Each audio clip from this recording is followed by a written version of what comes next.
Donc, depuis 1957, les clubs optimistes saluent les jeunes qui excellent dans les domaines des arts, des études, des sports et pour ce qu'ils apportent à la collectivité. L'activité communautaire, appréciation de la jeunesse, dont c'est la semaine officielle pour les prochains jours, est l'occasion idéale pour nos clubs de rendre hommage aux jeunes et de les faire participer aux événements optimistes. Plus de 2000 clubs participent chaque année au programme le plus populaire d'Optimiste International. Plusieurs jeunes de notre municipalité sont membres d'un club Octogone, parrainé par un club optimiste adulte.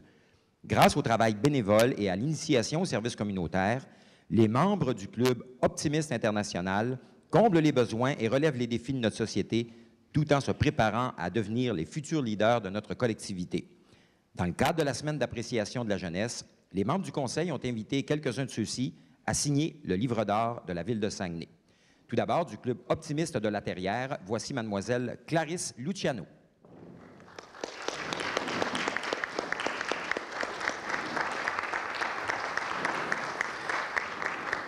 Clarisse est lieutenant-gouverneur Saguenay-Côte-Nord du district Est du Québec Rive-Nord 2014-2015 et présidente du club Octogone de la Terrière pour son leadership, son engagement et les efforts démontrés dans son mandat d'officier de district et de club.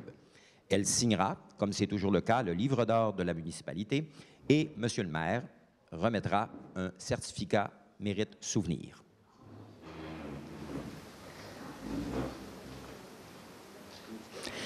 La deuxième personne, M. Marc-André Houde, directeur du club Octogone de la Terrière.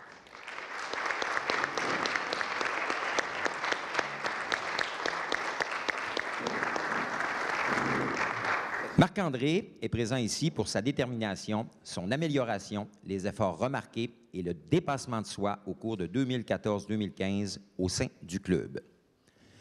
Accueillons maintenant du club optimiste de la Baie, mademoiselle Gabrielle Harvey.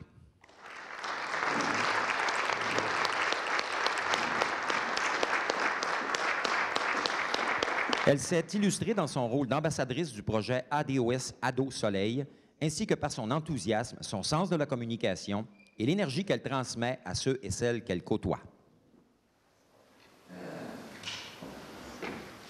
Toujours du club optimiste de la Baie, voici M. Gabriel Dionne Gagné.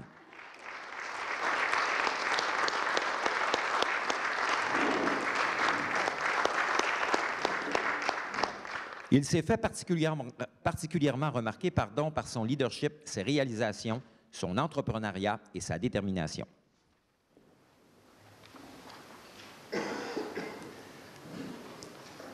Donc, nous allons procéder à une photo officielle avec les 4 membres des clubs et par la suite, il y aura une dernière remise. Par la suite.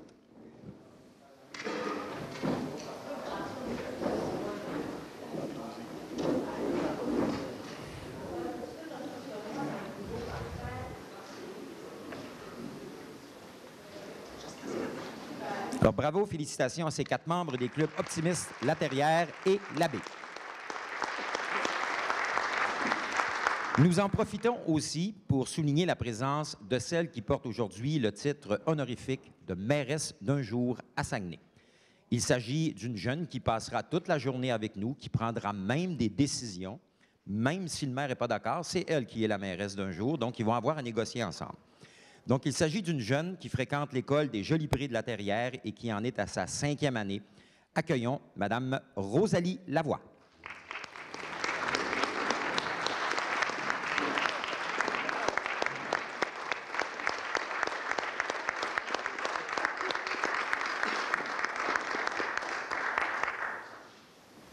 Avoir des caricatures, c'est fun.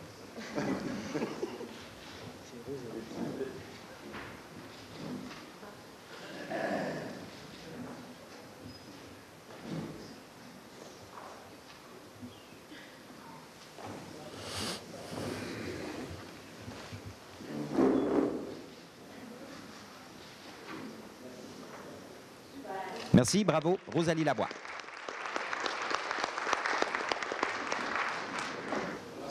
Monsieur le maire, bonjour. Oui. Avant de débuter la séance, je vous inviterai tous à faire une minute de silence en mémoire des victimes du Népal. Merci. Ben, on ne peut pas... Si vous voulez faire ça, oui. Vous ne proposez pas une minute de silence tout le temps. Ce soir, vous voulez faire ça? Oui, on ne fait rien. Moi, une minute de silence, je n'ai jamais rien eu contre ça. On peut le faire. Alors, on va réfléchir.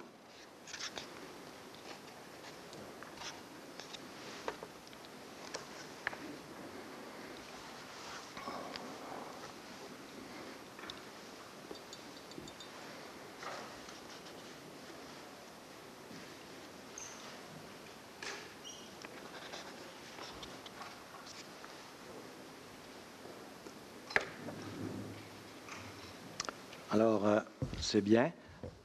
On s'entend bien là, que ce n'est pas une minute de silence à toutes les assemblées. C'est une minute de silence pour des occasions spéciales comme ça. C'est bien.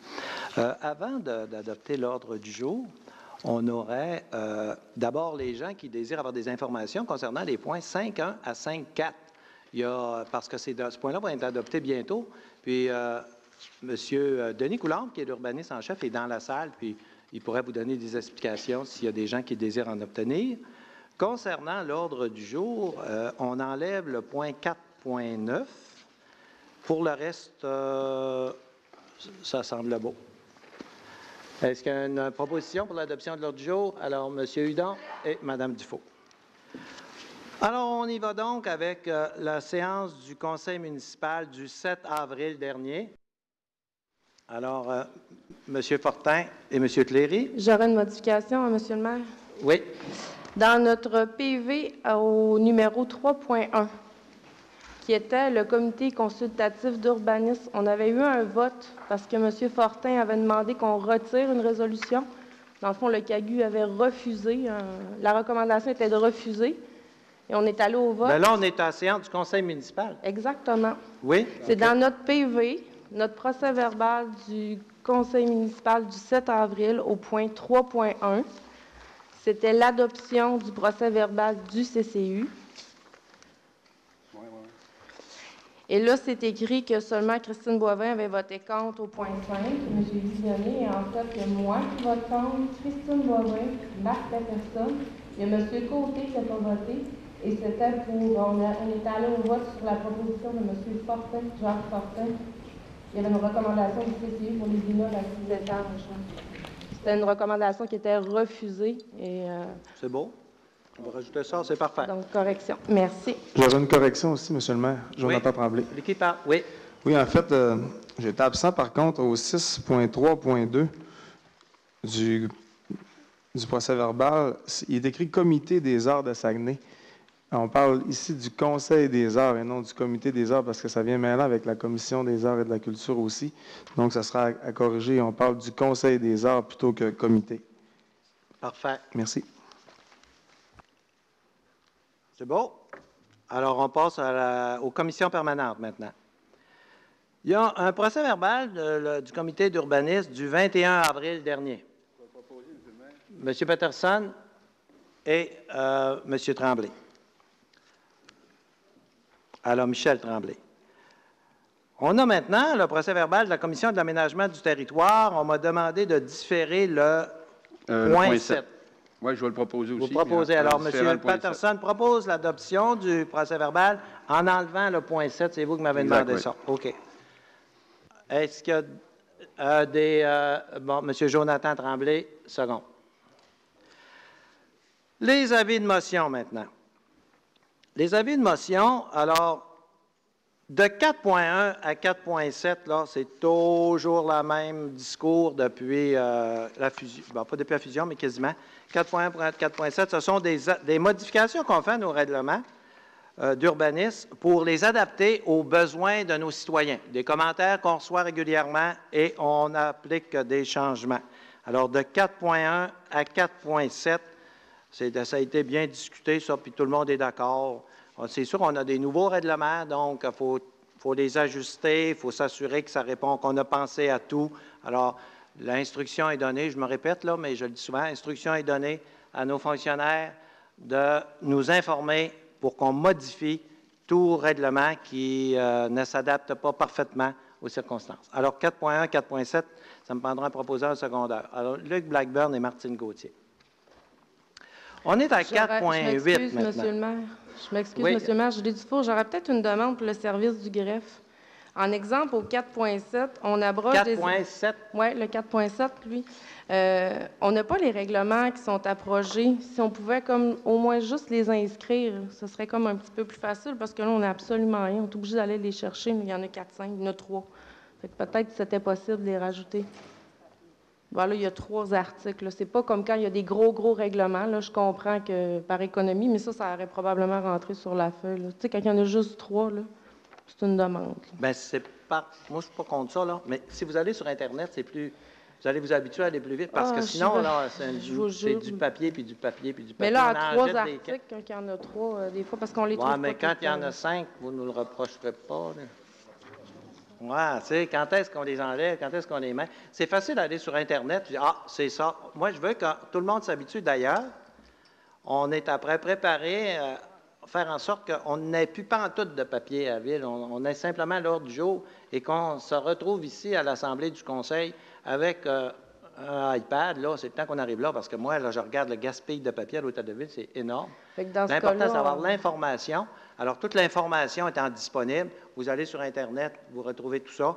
On a commencé à l'exécutif, là, parce qu'à l'exécutif, là, c'est encore pire, ça finissait plus. Alors là, on a simplement, donc, ça sur notre tablette. Ce sera possible de les mettre en pièces jointes quand ce sera informatique, pour les avoir directement. OK, merci. Ou peut-être avoir un lien pour y accéder plus rapidement, ce serait gentil.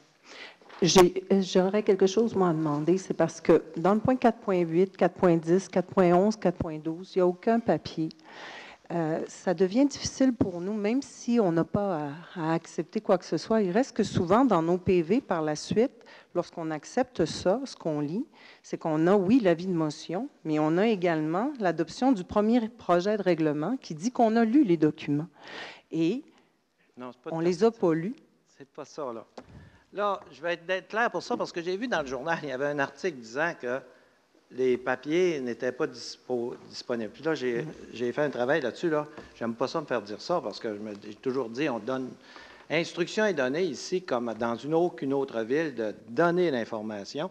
Je parlais avec un conseiller de Québec là, qui me dit que, oui, il y a toute l'information, mais en autant que ça concerne une décision. Ça ne concerne pas une décision, il ne l'a pas. Moi, à la ville, chez nous, on ne marche pas comme ça. C'est tout le monde peut avoir toute l'information. Mais un avis de motion, là, je veux être clair, là, c'est simplement un avis disant « Vous allez avoir bientôt, mais pas avant 1 mois, c'est sûr, une décision à prendre sur un sujet précis. Donc, vous avez 1 mois pour aller voir. » Puis ces documents-là sont appelés à changer aussi, parce que justement, si on donne l'avis de motion, c'est parce que c'est appelé à changer. Si ce n'était pas appelé à changer, bien, on dirait on l'applique tout de suite, pourquoi qu'on attend? Alors, tous ces documents-là sont soumis pour ne pas avoir justement de surprise, pour ne pas arriver à la réunion et dire on prend une décision, merci, bonsoir, bonne nuit, on n'a pas eu le temps d'allumer, puis c'est fait. Là, on a 1 mois pour aller au service de la ville, pour aller chercher la documentation. Si quelqu'un me disait je n'ai pas été capable de l'avoir, puis j'ai une décision à prendre, je serais très déçu. Ça, il ne faut pas. Mais quand on a un mois, ça nous apparaît raisonnable pour aller chercher l'information. Donc, on ne peut pas l'envoyer à tout le monde, ça va être tout croche, elle va revenir, il y a des corrections qui se font partout, mais à partir du moment où l'Assemblée est terminée, vous pouvez aller à la ville, puis si on ne vous informe pas, si on ne vous donne pas tout, je veux moi-même être informé, mais je vous dis que ça n'arrive pas là. Tout le monde, à moins qu'on dise qu'il y a une correction qui se fait demain ou il y a une raison raisonnable, je voudrais la savoir aussi. Mais vous avez 1 mois pour aller chercher l'information. Donc, parce que moi, je vous le dis, là, c'est lui-même, un directeur général, qui m'a demandé, Monsieur le maire, qu'est-ce que vous voulez, je lui donne de plus? On donne tout, puis tout est sur Internet, on donne tout. Puis c'est ça qu'il faut aussi, évidemment. Là. Je l'entendais, M. Lavoie, qui est à Montréal, disant, bon, nous autres, on n'a pas tout, on a pris une décision de près de 100 millions, mais on n'a pas eu. D'ailleurs, on m'a dit que M. Lavoie, c'était le genre de Paul Grimard. En tout cas, mais de toute façon, ils n'ont pas toute l'information. Peut-être qu'à Montréal, c'est le cas, mais moi, je ne voudrais pas qu'on me dise, ici à Saguenay, on n'a pas toute l'information dont on veut disposer. Ça fait que si vous avez des problèmes, gênez-vous pas pour me le dire. Moi, j'y tiens à ça. Je ne voudrais jamais que vous arriviez ici et que vous ayez raison de dire « j'ai pris une décision, j'ai été mal informé, j'ai pas tout eu ». À moins, il peut arriver, par exemple, une décision d'urgence. Ça m'arrive moi-même, des fois, il y a une urgence dans une situation quelconque, là, puis là, on a une décision à prendre, mais ça, je pense que tout le monde est capable de le comprendre. Monsieur Tremblay, Martine, Oui. je veux seulement confirmer à mes confrères et consoeurs que je suis à mon 2e mandat et j'ai toujours eu toutes les informations des services lorsque j'avais des questionnements, puis j'ai toujours trouvé mes documents, Monsieur Tremblay. Merci. Merci. Oui, parce qu'il y a des conseillers qui m'ont dit on n'aime pas ça, se faire dire que nous autres, ça a l'air que nous autres, on n'est pas bon. C'est nous autres qui prenons des décisions, puis on n'a pas d'informations. C'est sûr que ça, c'est pas fort, mais ce n'est pas le cas. Alors, un projet de règlement 4.10 qui a pour objet de décréter un emprunt afin de financer une partie des dépenses de fonctionnement du régime capitalisé et des avantages sociaux à prestations déterminées. Ça, c'est le régime de pension. Alors, ça va être précisé dans le règlement, le montant précis. C'est sûr que ça va être un montant très élevé, mais là, il y a des montants approximatifs, là, mais les montants précis vont être précisés avant que la prochaine Assemblée ait lieu. Et d'ici ce temps-là, vous allez avoir toute la documentation. Alors, M. Noël. 4.8, on ne l'a pas fait? Alors, 4.8, c'est un projet de règlement qui a pour objet l'entente 2015 de la Cour municipale. Ça, ici, c'est pour la Cour municipale. Vous savez qu'il y a d'autres municipalités qui utilisent notre Cour municipale. Et c'est un projet de règlement pour l'administration de la Cour municipale. Comment ça va fonctionner là-bas? Alors, M. Dufault. 4.9, on a dit qu'on l'enlevait. 4.10, y avait-tu un proposable à secondaire? Oui. Ah oui, juste en avez un. Alors, un projet de règlement maintenant pour l'acquisition de Bexy. Il y a aussi les bacs roulants qui sont dans ça, les bacs roulants pour les 6 logements et plus, mais c'est surtout pour le centre de plein air Bexy. Alors, c'est dans le quartier de Martine. Martine Gauthier donne l'avis de motion. Il y a maintenant un projet de règlement pour pourvoir au versement d'une subvention. Alors, ici, c'est la pulperie, une subvention de 690 000 $. Et le gouvernement va nous rembourser, mais il faut faire quand même l'emprunt, même si elle va être remboursée. Alors, l'avis de motion est donné par M. Simon Olivier. Monsieur le maire, je ne sais pas s'il faut que je déclare. Vu que c'est un avis de motion, je n'ai pas besoin de déclarer mes intérêts pour le moment. Non? OK, parfait. Je l'ai vérifié. On est rendu dans les règlements maintenant. Alors, les règlements 5.1, 5.4. C'est la même chose, ce sont des règlements, encore une fois, comme je l'ai dit tout à l'heure, pour faciliter la vie à nos citoyens. On me dit, là, je ne sais pas si vous avez des commentaires comme ça, mais souvent, il y en a qui trouvent que l'urbanisme, c'est compliqué. J'essaie de lui dire oui, mais j'ai entendu dire que dans les autres villes, c'est pire, mais c'est quand même pas. C'est compliqué, l'urbanisme. C'est tout le temps compliqué. Pas pour nous, pour le citoyen. Alors, c'est la vie, là. Mais tout ce qu'on peut faire pour rendre ça moins compliqué, parce qu'on veut que les entreprises s'installent, on veut que les maisons se bâtissent, bien, il faut leur rendre la vie facile. Alors, le 5.1, 5.4, c'est des règlements dans ce sens-là, M. Patterson et Mme Gaudreau. On est rendu au 5.5. 5.5, c'est un règlement relatif à la paix et au bon ordre. Ici, c'est un règlement, les policiers nous ont demandé ça. C'est pour... il y a des objets qui servent à la consommation de stupéfiants. Ils les trouvent, ils les ont, mais à toutes les fois qu'une personne va être trouvée en possession d'un objet semblable, il va être passible d'une amende de 100 $ plus les frais. Alors, M. Dufault et M. Michel Tremblay. Maintenant, on a un règlement qui a pour objet de modifier un règlement portant sur les activités sur la glace. Il y avait 2 règlements concernant les activités sur la glace, concernant la limite de vitesse des automobiles. Alors là, on va en avoir juste un, et ça va être 15 km/h sur la glace, parce que ça glace, ça a les vagues en dessous, ça fait du dommage. Alors, 15 km. Ça me prend un proposeur. Alors, M. Bernard Noël et M. Claude Tremblay. Ensuite, on a un règlement d'emprunt général de 6 260 000. Il y a différents travaux, mais il y en a 2 principaux. Il y a 4 millions. 4 millions, ça, c'est en plus du plan triennal. Ça se rajoute au plan triennal. Vous savez qu'on a beaucoup de demandes pour les rangs. Alors, c'est pour les rangs. 4 millions d'asphalte additionnel dans les rangs. Depuis longtemps, on nous dit, là, on s'en prend, on en demande au gouvernement, on n'a pas, je rencontre les ministres, ça ne va pas, mais là, à un moment donné, il faut se décider parce que pendant tout ce temps-là, les rangs se détériorent davantage. Puis là, il y en a qui font dur, hein, c'est le moins qu'on puisse dire. Donc, c'est un 4 millions additionnel. Alors, c'est proposé par M. Fortin et M. Blackburn. Et tant qu'à y être, là, aussi, dans ce 6 millions, je vous dis, il y a 4 millions pour les rangs, mais il y a un 2 millions aussi pour la taxe sur l'essence. Alors, des projets relatifs à la taxe sur l'essence. Monsieur le maire, est-ce qu'on sait quels rangs en particulier vont être touchés par le 4 millions? Bien, ça, c'est le règlement d'emprunt. Ça va sortir tout de suite, oui. On est après d'évaluer les pires. C'est sûr, les pires, hein, c'est un peu normal. Et puis ça ne va pas par... comme la taxe sur l'essence, ça n'a rien à voir avec les arrondissements. Autrement dit, si dans un seul arrondissement, s'il y avait juste lui, tous les travaux, c'était toutes les rues les pires, tout l'argent irait là.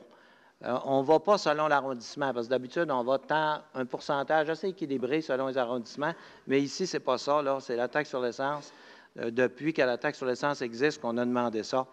On y va, les fonctionnaires font la liste des rues, puis on commence par les plus brisées.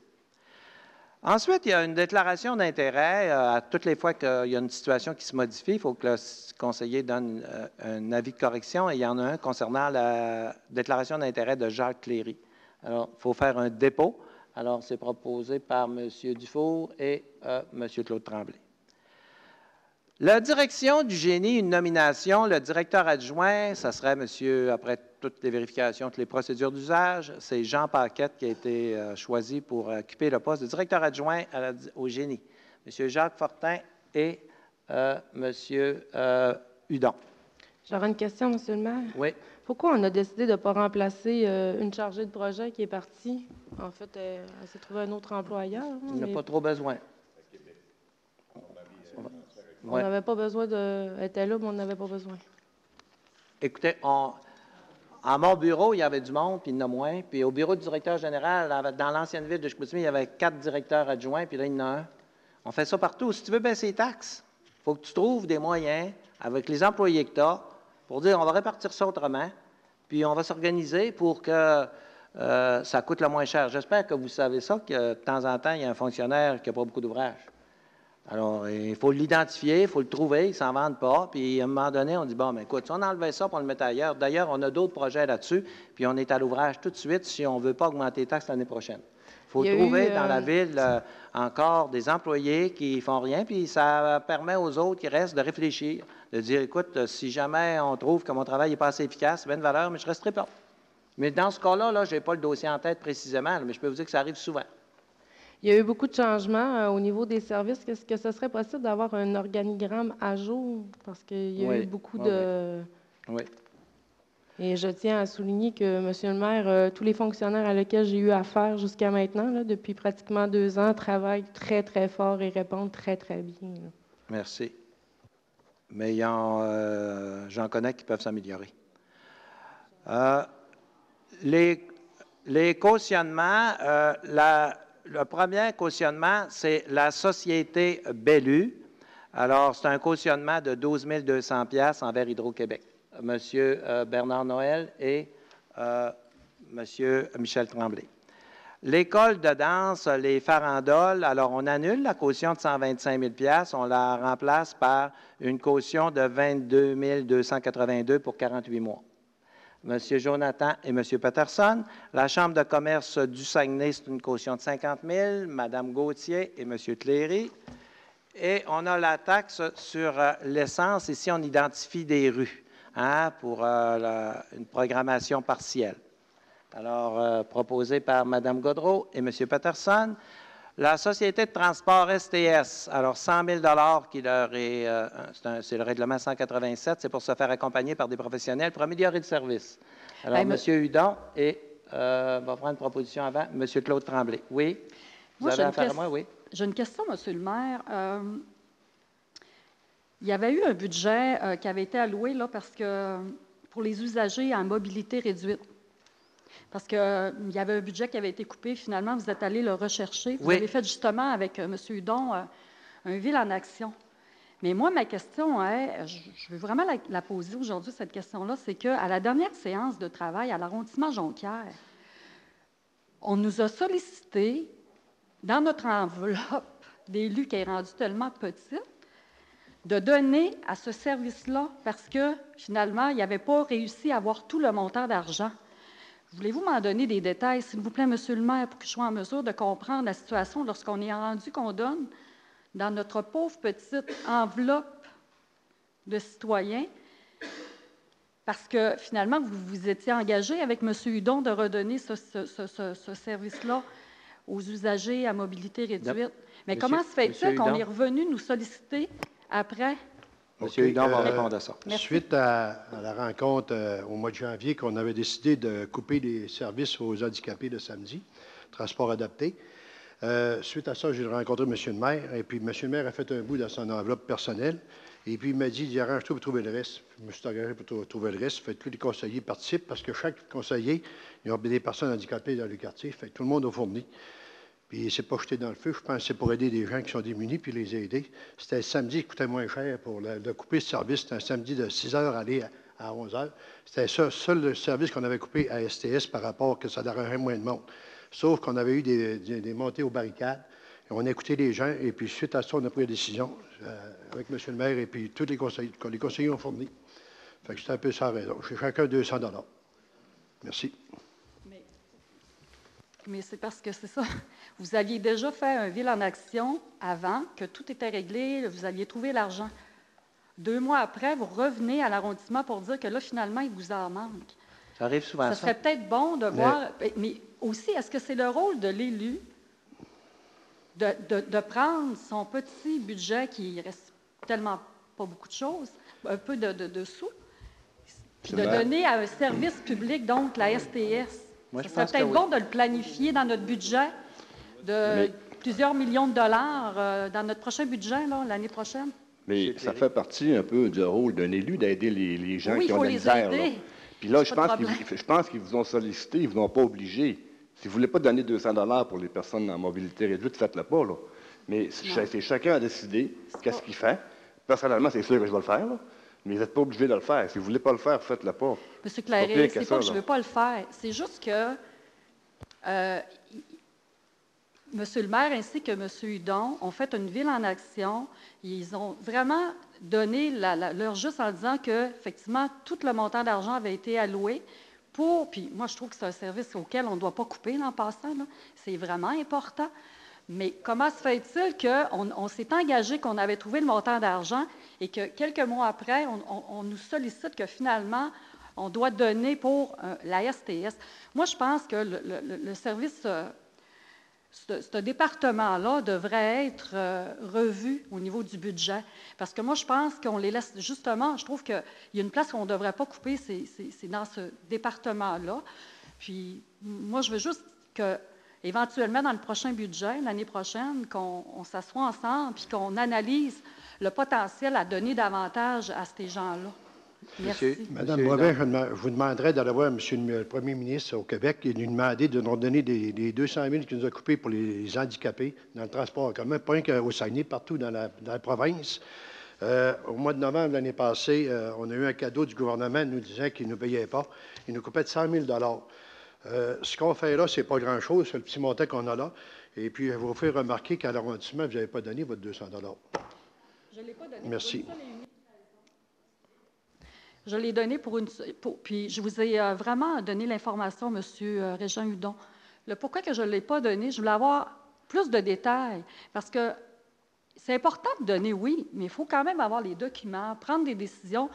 Et puis, moi, ce qui me posait vraiment question, c'est que vous avez fait un topo de Ville en action, c'était filmé, ça a passé sur les réseaux sociaux, à la télé. Puis vous vous dites que, bravo, on a trouvé le montant d'argent. 2 mois plus tard, on nous sollicite que... Puis, c'est pas la question, là. Puis j'aimerais ça, M. Hudon, que vous cessiez de m'attaquer, parce que s'il y en a une qui est bien à l'écoute des gens en difficulté, des gens... Je pense que là, à un moment donné, c'est pas une attaque. Je veux juste essayer de comprendre que vous vous engagez publiquement, vous êtes super content de dire que vous avez alloué le budget pour les usagers en mobilité réduite, ce qui était une super de bonne idée. Par contre, 2 mois plus tard, il vous manque des sous. Donc, c'est peut-être de s'asseoir ensemble puis d'aller couper justement des endroits. C'est un travail d'équipe. Moi, je suis persuadée que si on s'assoit tous ensemble et on fait un travail d'équipe, qu'on n'est pas là pour se nuire en passant, on va réussir à en trouver des sous. Parce que je suis persuadée qu'il y a des sous, des fois, qu'on donne à des endroits qu'on devrait peut-être couper. C'est simplement pour ça. Ce n'est pas une question que je n'ai pas voulu à donner Essayez pas de me faire passer pour une personne qui n'a pas voulu donner à des gens. Non, mais peu importe, vous avez donné ou OK, pas. merci. Mais M. Hudon, il ne vous attaque pas. Il vous avait posé une question, puis il vous répond. Il ne faut pas toujours penser qu'il vous attaque, là. Vous êtes toujours sur la descente offensive, puis on dirait que ça n'a pas de bon sens parce qu'il vous attaque à tout bout de champ. Ce qui n'est pas le cas, il vous a juste répondu. Alors, on va aller au 6.6, le dépôt par la greffière du certificat du greffier. C'est simplement un dépôt, seulement une personne. Alors, pas besoin. Alors, c'est beau. Alors, on est rendu à la période de questions. S'il y a des conseillers, s'il y a des citoyens qui veulent... Monsieur le maire, avant, il y a la période d'intervention des conseillers. Oui, c'est ça. Vous voulez intervenir tout de suite? Oui, je voudrais faire une petite intervention. Je vais me reculer un peu. La semaine passée, on a reçu la nouvelle de la part de Poste Canada qui décidait finalement de fermer le bureau de poste à Chicoutimi-Nord. Puis, vous vous rappelez qu'en 2013, il y avait eu une levée de bouclier dans le quartier en pleine vacances de la construction. J'avais eu le temps, à ce moment-là, de travailler beaucoup. Au mois de février, j'avais beaucoup de réunions et tout ça. Fait que j'avais seulement que déposé les pétitions dans les commerces. Puis, ce qui m'a attristé, moi, c'est de voir que des gens de l'équipe à M. Morin passaient par les dépanneurs et disaient la pétition à Petersen, elle ne vaut rien, c'est la mienne qui compte. Moi, j'en avais pas fait de cas, mais je n'ai pas réussi à ramasser les 8000 signatures la dernière fois. Puis je trouve un peu déplorable que M. Morin, je ne veux pas faire de politique, là, mais je suis obligé d'en faire, que M. Morin, elle criait à la Chambre des communes pour dire que c'est la faute de ci, de ça, alors que s'il avait collaboré puis nous avait aidés, on aurait peut-être réussi à ramasser 8000 signatures aussi. Fait que je profite de l'occasion pour vous demander, puis demander aux conseillers de Chicoutimi-Nord qu'on s'unisse pour qu'on fasse une ultime démarche auprès de Poste Canada, puis même auprès du gouvernement, pour qu'on puisse sauver ces 2 emplois-là. Parce que si on ne fait pas ça, c'est le prochain qui va fermer, c'est où? Fait que j'aimerais ça qu'on puisse faire une démarche auprès du gouvernement. OK, on va en faire un autre. Puis ici, il faut qu'on refasse faire une pétition rapidement. Mais je suis même prêt à passer par les maisons. Si M. Simon Olivier veut m'aider, là, ben, on pourrait faire une démarche là, ça ne ferait pas jeter la pétition. Vous n'avez pas d'objection, personne, à ce que j'écris? À partir de demain. À ce que j'écrive au ministre et que je dise, suivant au moins nous donner un délai le désir de l'ensemble de mes conseillers. Exactement. Pas d'objection. Alors, je vais l'écrire dans ce sens-là. Ben, je vous remercie. Vous êtes bien OK, merci. M. Tremblay. Martine, je veux profiter du Grand Conseil à Jonquière pour féliciter l'équipe de promotion Saguenay pour le bel investissement de Sigmatech qui investit 15 millions à l'abbé. 40 emplois, donc je veux tout féliciter l'équipe. J'aimerais ça même que le Grand Conseil lui envoie une lettre de félicitations. Merci. Merci. J'aimerais peut-être rajouter un point là-dessus, M. le maire, puis de mentionner aux conseillers que dans le mémoire que Saguenay a déposé dans le cadre de la commission économique du Saguenay-Lac-Saint-Jean, on voit avec Sigmodec l'importance que la Ville de Saguenay puisse intervenir directement dans les dossiers à nature économique. On le voit dans ce dossier-là. Si Promotion Saguenay n'avait pas pu investir par ses fonds autonomes 500 000 probablement que cette entreprise-là aurait été aux États-Unis. On le voit dans le contexte mondial actuel. C'est important de ramener de l'industrie manufacturière dans notre région, puis les outils que Promotion Saguenay peut développer, puis surtout si le gouvernement nous permet d'intervenir dans des dossiers de cette nature-là, ça va être des emplois pour notre ville, des emplois de qualité. Fait que bravo, M. le maire, puis je suis en arrière de vous là-dessus. Merci. C'est la même chose pour Nordia. Alors, j'en ai parlé à M. Couillard, je l'ai vu vendredi. J'ai dit, on est obligé de le faire par Promotion Saguenay, mais ça devrait être la Ville, on devrait avoir l'autorisation. C'est une loi qui date de 1964. 1964, c'est pas d'hier, là. Alors là, à un moment donné, il faudrait que ça soit rafraîchi. Puis M. Couillard avait l'air à bien comprendre ça. Il m'a bien écouté. J'ai l'impression que ça va faire du chemin. J'ai dit, à toutes les fois que j'ai une intervention comme ça, je me fais dire, voici ce qu'on me donne ailleurs. Bon. Alors, s'il donne ça ailleurs, aujourd'hui, là, l'entreprise qui vient ici, là, elle s'en allait à Détroit. Aller à Détroit, eux autres, ou aller à Saguenay, c'est pas la fin du monde.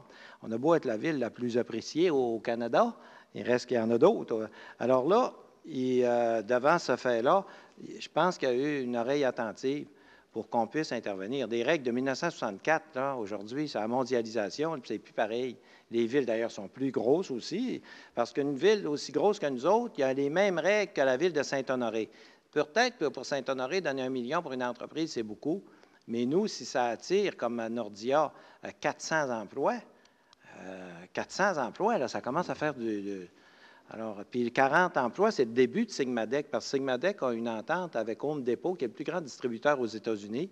Puis ça, puis je vais vous le dire, je le répète, j'y tenais d'une façon tout à fait particulière à Stigmatec, parce que ça, c'est de la transformation d'aluminium, c'est de ça dont on parle depuis longtemps. C'est ça qui est si difficile à obtenir. Alors, on va vous rappeler l'année passée, quand je suis allé à Calgary en catastrophe là, pour aller chercher, parce que c'est sûr, ils s'en allaient, ils partaient, ils s'en allaient à Détroit. Puis finalement, bien, à force de les séduire, ils ont réussi à venir ici. Puis c'est parti en grand. J'ai l'impression que ça va grossir, cette entreprise-là, mais c'est le genre d'entreprise dont on a besoin. L'aluminium, on connaît ça. On a de bons employés dans la région, on a du monde qualifié. Je pense qu'ils sont très heureux d'être ici. Est-ce qu'il y a d'autres... Oui? Absolument.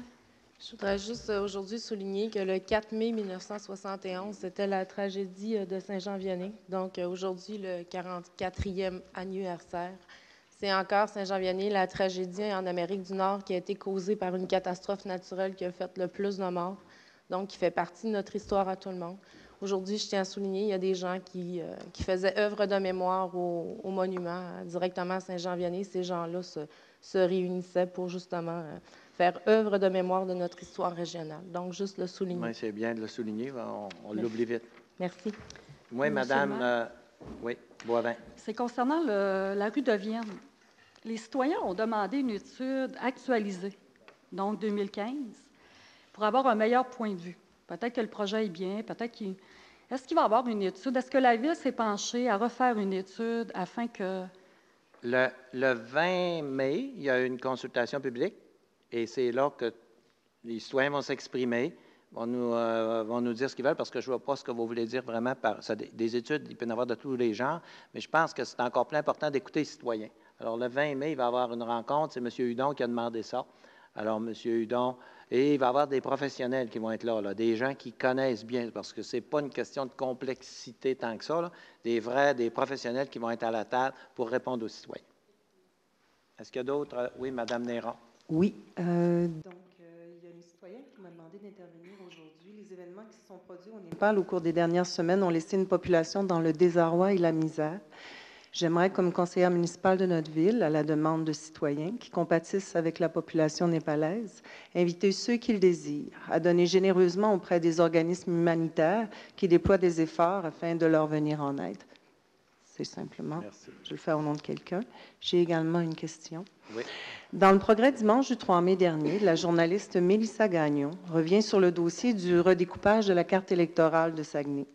Elle mentionne que la Ville n'a pas encore commencé les travaux qui mèneront au retranchement de plusieurs districts. On y apprend que pour pouvoir rencontrer les délais prescrits, les modifications législatives qui doivent être adoptées rapidement, on y apprend que pour pouvoir rencontrer les délais prescrits, des modifications législatives doivent être adoptées rapidement en vue des élections de 2017. Dans ce même article, vous dites vouloir consulter la population et aller même jusqu'à mentionner que vous ne ferez pas ça en cachette. Pourrions-nous obtenir, Monsieur le maire, l'échéancier des travaux et des consultations publiques qui seront réalisés avant d'adopter ces modifications, puisque ceux-ci touchent directement la représentation citoyenne future et doivent être faits dans des délais qui permettront à tous ceux qui le désirent d'être entendus? D'abord, je vais vous expliquer un petit peu le contexte. Ce n'est pas le maire qui fait ça. C'est vraiment les fonctionnaires du ministère des Affaires municipales. Puis c'est excellent que ce soit comme ça parce que c'était le maire ou ça pourrait être fait d'une façon telle que ça le favorise. Alors, c'est le ministère. Mais il va y avoir des consultations publiques. Le calendrier, tout ça, c'est fixé par le ministère. Ce n'est pas nous autres qui fixons le calendrier. Ce n'est pas moi qui arrive là. Parce que de la manière de poser la question, c'est comme si moi, sans en parler au conseiller, j'arrivais avec un calendrier et une procédure. Non, c'est le ministère qui fait ça. C'est toujours bien fait, ça. Ça ne veut pas dire qu'on est satisfait du résultat, mais d'un autre côté, on n'est jamais satisfait à 100% parce que, là, comme là, s'il y a un redécoupage, les quartiers vont tout être changés, ils vont arriver avec quoi? Peut-être que je vais être très content, peut-être que c'est vous qui vont être content, peut-être c'est M. Peterson, je ne sais pas. Mais il reste qu'ils vont nous faire ça, puis ils vont nous le proposer. Monsieur le maire, je dois devenir le maire de Chicoutimi-Nord. Ouais. Alors, c'est tout prévu dans la loi. Alors, on va procéder aux périodes de questions. Un instant, Monsieur le maire, je veux juste demander, quand vous aurez cet échéancier-là, puisqu'il va y en avoir un, est-ce qu'on peut tous les conseillers l'avoir? C'est le ministère qui le fixe, ils vont vous le donner, c'est pas moi. Je vais appeler le ministère. Merci. Juste pour être certaine que j'ai bien compris, est-ce que c'est le ministère qui va proposer un redécoupage à la... C'est pas la Ville qui propose un redécoupage au ministère? C'est le ministère qui propose ça. OK. Mais on peut intervenir, par exemple. Mais je Après, pensais on peut dire, écoute, je suis pas content, voici, on a une... Après ça, les citoyens peuvent intervenir, venir dire, ah, ben voici, c'est ça. Il va y avoir une consultation qui va Parce que de ce que j'ai lu, j'avais compris que c'était la Ville qui faisait une proposition et que le ministère, après ça, allait en étude. Fait que c'est vraiment le ministère.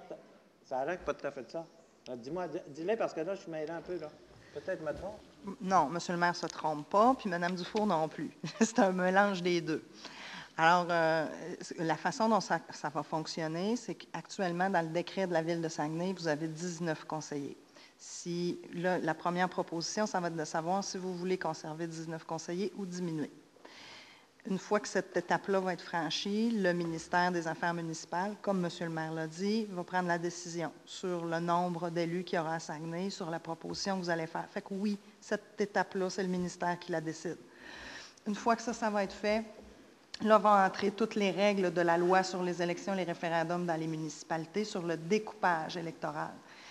Ça, c'est ni vous ni moi qui allons décider comment ça va être découpé. Il faut respecter les règles mathématiques et géographiques qui sont établies par la loi sur les élections et les référendums. Donc, cette proposition-là de découpage, effectivement, M. le maire a aussi raison, ce n'est pas vraiment nous autres qui la décident, c'est des règles qui sont fixées par le ministère. Ensuite, une fois que ça c'est fait, il faut que ça passe l'étape du directeur général des élections, la commission représentative et le département, en fait, de découpage électoral du directeur général des élections.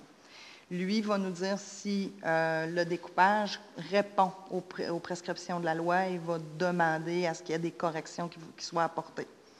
Une fois cette étape-là franchie, il va falloir faire des consultations publiques.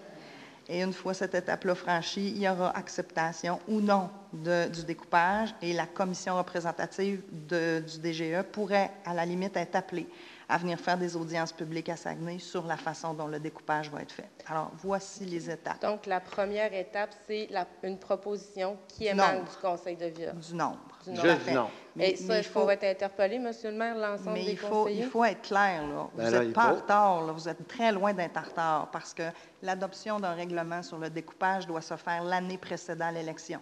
Donc, ça va en 2016, ça peut être à la fin de l'année 2016, et c'est à peu près ce que toutes les villes font de toute façon. Donc, vous êtes très, très loin d'être en retard. Là. Donc, on sera interpellé pour la première étape du processus. Exactement. Merci. En temps opportun. Madame Dion, j'imagine que même si ça reste le ministère qui, je vous dirais, découpe, il y a sûrement une certaine proposition de la part des villes pour pouvoir procéder au redécoupage. C'est pour ça que j'ai commencé en disant que ni M. le maire ni Mme Dufour se trompaient.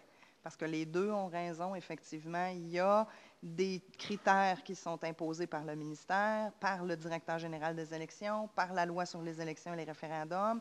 Et la ville, elle aussi, peut faire une proposition, mais cette proposition-là, attention, doit respecter les critères de la loi. Donc, M. le maire a raison. Ce n'est pas nous autres qui va décider comment on découpe, à la limite. C'est les critères de la loi. Une question par rapport à ça, Mme Lagraffière. Les critères de la loi, les grandes lignes, est-ce qu'on devra avoir un nombre d'électeurs égal dans chacun des districts? Oui. Bien là, je vous fais grâce de tous les détails, mais c'est extrêmement complexe. Oui, OK. On doit s'attendre à ça, nombre d'électeurs égal. Merci. Alors, monsieur? Monsieur le maire, j'ai une dernière intervention, excusez-moi. Cette semaine, M. Paul Boivin, propriétaire du Carrefour Racine, a dévoilé à Radio-Canada ses plans pour un projet de 16 millions, en contrepartie duquel le comité exécutif s'est engagé à louer un espace de 40 000 pieds carrés dans le but de relocaliser des organismes culturels. Je me réjouis de cette perspective de voir 16 millions de dollars investis au centre-ville de Chicoutimi. Je m'en réjouis pour les commerçants qui ont besoin de stationnement. Je m'en réjouis également pour les organismes tels que l'École de musique, les farandoles, l'Académie de ballet, la Société d'art lyrique, etc., qui attendent depuis plus de 10 ans d'être relocalisés, étant donné la désuétude des locaux qu'ils occupent. L'acte de vente du 27 mars 2013 entre la Ville et M. Boivin prévoyait que la Ville puisse reprendre la bâtisse si celui-ci ne respectait pas son engagement de réaliser un projet de 10 millions de dollars. Le délai prescrit est dépassé puisque le promoteur devait commencer les travaux avant le 27 mars 2015. On le sait tous. Le 9 avril dernier, le comité exécutif a cédé son droit de reprise sur le carrefour Racine et a prolongé le délai d'1 an, selon ce qu'on a appris dans les journaux et dans le PV du comité exécutif. Si M. Boivin ne fait rien d'ici 1 an, quels seront les recours de la Ville pour récupérer l'immeuble? Et le comité exécutif a-t-il conservé des moyens de s'assurer que l'avantage financier qu'il a consenti à M. Boivin en 2013 soit rentabilisé et en fait permettre aux commerçants du haut de la rue Racine de récupérer les stationnements qui sont essentiels à leur entreprise? Merci, M. le maire. Votre question, c'est, si oui, tout ça c'est prévu, mais vous avez les moyens, il y en a beaucoup. Ça a été très bien vérifié, ça. Moi, je peux vous dire que j'étais très satisfait du travail de l'avocat là-dedans. Là. Je suis notaire, je l'ai vu souvent. Mais votre question, c'est, oui, l'argent qu'il va mettre dedans, on ne y rembourse pas. S'il met de l'argent dedans et il ne le réalise pas, on ne lui rembourse pas. Alors, c'est tout ça votre question? Non. C'est que si M. Boivin ne réalise pas le projet d'ici 1 an, normalement, s'il ne réalisait pas son projet avant le 27 mars 2015, on avait le droit de récupérer la bâtisse moyennant un certain montant. Là, vous avez cédé vos droits pour les donner à la banque, ce qui était tout à fait dans l'ordre des choses d'une certaine façon. C'était à prévoir que la banque allait le demander à un moment donné. Oui, ça se fait souvent, ça. Oui, continuez. Mais là, nous, au niveau de la Ville, on a quand même cédé une bâtisse à M. Boivin, puis qui est un homme d'affaires, qui a fait ses choses correctement, c'est correct. Mais on a cédé nos droits de récupérer une bâtisse qu'on lui a quand même donné à un prix pour lui permettre de faire un projet qui réglait le problème de stationnement au niveau de la Racine, du haut de la Racine, on parle. Et là, bon, on ne l'a pas fait depuis 2 ans, c'est correct, je peux comprendre. Vous prolongez d'1 an, d'accord, ça va. Mais dans 1 an, s'il ne l'a pas fait, on se retrouve où? Dans ce qu'on a lu, on ne voyait pas où on se retrouvait dans 1 an. On reprend la bâtisse, puis tout ce qu'il va avoir déboursé, puis la négociation qu'il a faite avec le CLSC, tout ça, il perd tout ça. Ça ne peut pas être mieux que ça. C'est merveilleux. Bien, merveilleux. On ne veut pas non plus le voler, là. On veut être juste, mais lui prétend qu'il est capable de se rendre jusqu'au bout. Alors, s'il ne se rend pas jusqu'au bout, la Ville récupère tout ça. Donc, dans l'entente, vous n'avez pas cédé au complet. S'il ne fait pas son projet d'ici 1 an. Notre rang. On appelle ça des rangs, légalement. On a cédé notre rang pour que la banque prête, en s'assurant que cet argent-là va tout être investi dans le projet. Et nous, si on reprend avec toutes ces améliorations-là. C'est des améliorations nécessaires à la bâtisse. Donc, on reprend une bâtisse qui est beaucoup mieux parce que normalement, il a investi pour ça. C'est beau? D'accord. Merci pour les détails. Monsieur le maire, c'est justement sur ce point-là, c'est dans mon district et c'est un sujet très, très chaud pour les commerçants de centre-ville, au niveau du stationnement et tout ça. Vous êtes au courant, je pense. Puis, je voudrais juste m'assurer que vous fassiez les pressions nécessaires pour que ça soit fait dans 1 an, puisque ça fait plusieurs années, je pense que ça fait bientôt 2-3 ans, là, même plus que ça, qu'il y a des problèmes. Et il y a même des commerçants qui se demandent s'ils ne déménageront pas. Donc, je pense que ce serait important de vraiment réfléchir à ce que ce dossier-là soit prioritaire. Merci. Mais j'ai bien, là, mais vous n'avez pas conscience des pressions qu'on met, là. Si vous aviez conscience de toutes les pressions qu'on met, probablement que vous diriez, là, je suis satisfait. Parce que c'est sûr qu'à toutes les fois qu'on met de la pression, on n'appelle pas tous les conseillers pour leur dire, mais ce dossier-là est suivi d'une façon particulière. Mais, M. le maire, je pense que l'intervention de M. Côté et la mienne est importante pour assurer les commerçants de la Racine, parce qu'on a beaucoup de commentaires là-dessus. Les gens sont un peu découragés de la situation qu'ils vivent en ce moment, puis ils ont l'impression d'être un peu laissés pour compte. Je vous remercie de l'information. Merci. Alors, on va procéder aux questions. Bonjour, M. Tremblay. Mon nom est Hugues Paradis. Je suis un propriétaire d'une maison sur la rue de Vienne à Jonquière. Je voudrais juste vous faire un petit rappel. Lors du dernier conseil de ville au mois d'avril, vous aviez dit que vous n'étiez pas au courant de notre pétition. Et puis, je voudrais juste vous faire un petit rappel, juste un petit rafraîchissement. Mais là, je suis au courant, là. Oui, là, je le sais. Je l'ai vu. Mais je veux juste vous dire qu'il y a eu 987 répondants. Oui.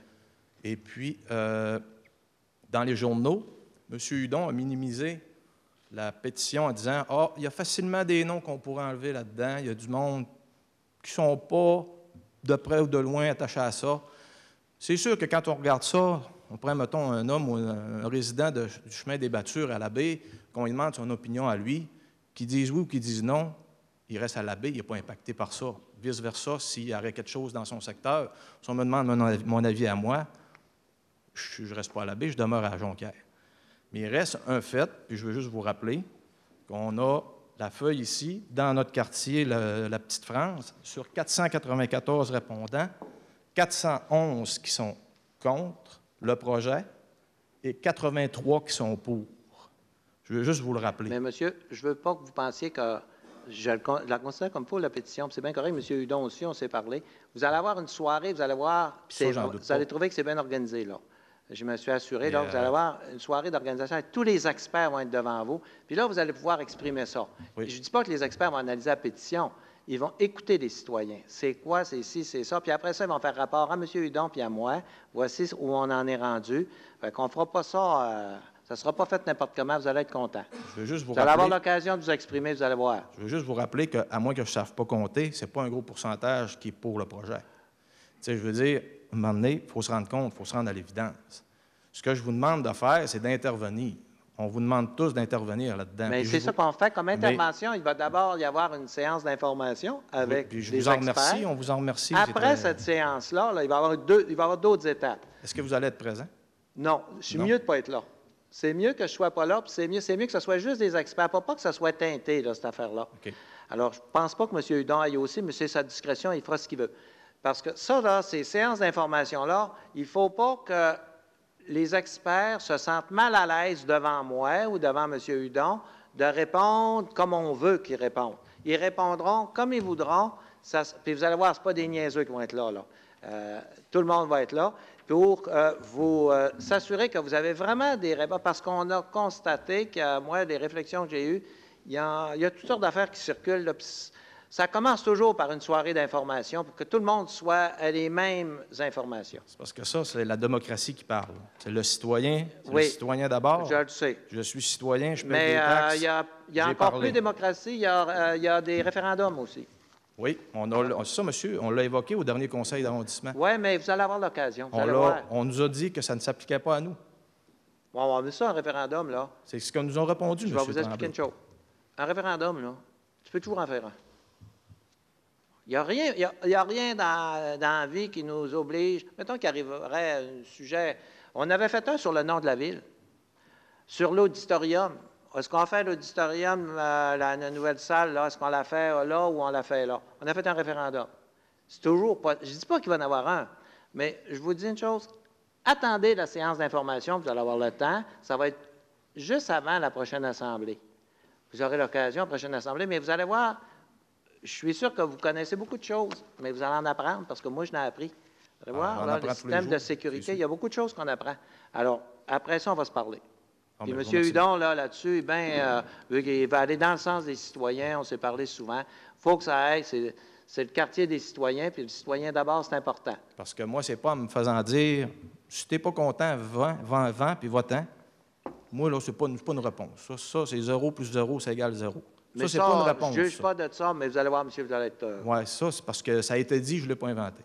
Fait que pour moi, ce n'est pas une réponse. OK. Merci. Merci. Mon nom est Nathalie Gagnon, opposante au projet de la rue de Vienne, du 2580 de la Lorraine-Jonquière. Bonjour, mesdames les conseillères, messieurs les conseillers et monsieur le maire. Je dois vous dire, monsieur le maire, que après ce que vous venez de dire, j'ai tout à fait changé mon discours. Alors, je ne dirai pas ce que j'avais à dire. Je vais vous demander autre chose. Lors de cette rencontre, première des choses, monsieur le maire, j'ai pas vraiment apprécié qu'on apprenne dans le quotidien jeudi qu'il y aurait une rencontre d'information sans avoir pris la peine de nous téléphoner, nous aviser. J'aurais aimé que nous, les citoyens directement touchés, ayons au moins une communication soit écrite par courriel ou par téléphone. Ceci étant dit, alors, monsieur le maire, vous avez dit tout à l'heure que vous ne serez pas présent. Je regrette, j'aurais bien aimé que vous soyez présent à cette rencontre-là. J'aurais aimé pouvoir échanger avec vous et d'autres citoyens aussi. Par contre, j'aimerais savoir, est-ce qu'à cette rencontre-là, on va avoir un résultat d'une étude d'impact et d'origine-destination telle qu'on vous l'a demandé? Vous la demanderez? lors de cette rencontre-là. Les décisions vont se prendre après.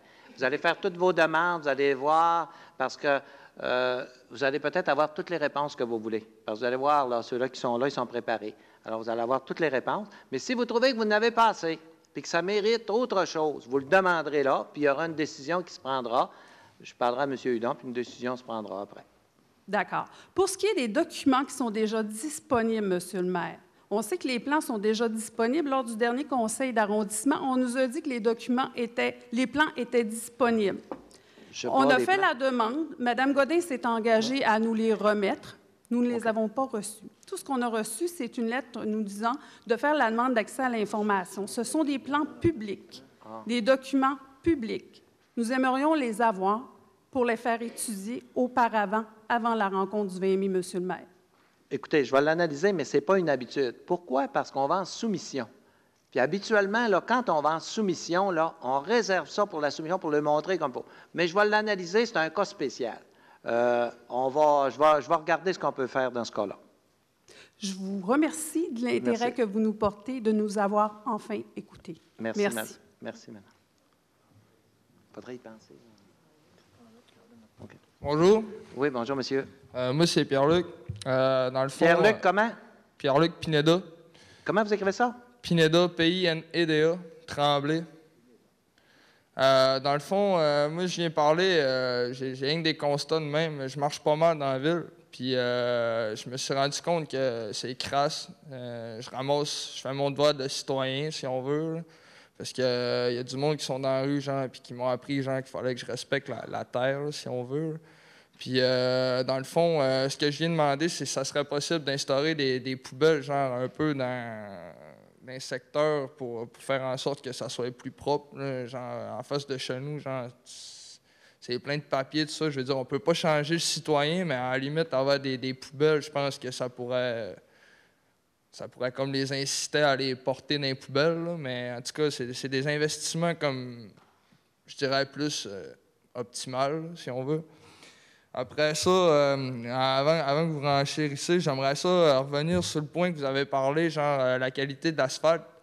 Vous allez-tu investir 4 millions, genre, avec de la petite sphère, genre, qu'il va falloir que vous en refassiez l'année prochaine, ou vous allez vraiment creuser dans la terre, genre, puis faire en sorte que l'asphalte va être durable, genre, tant qu'à investir, genre.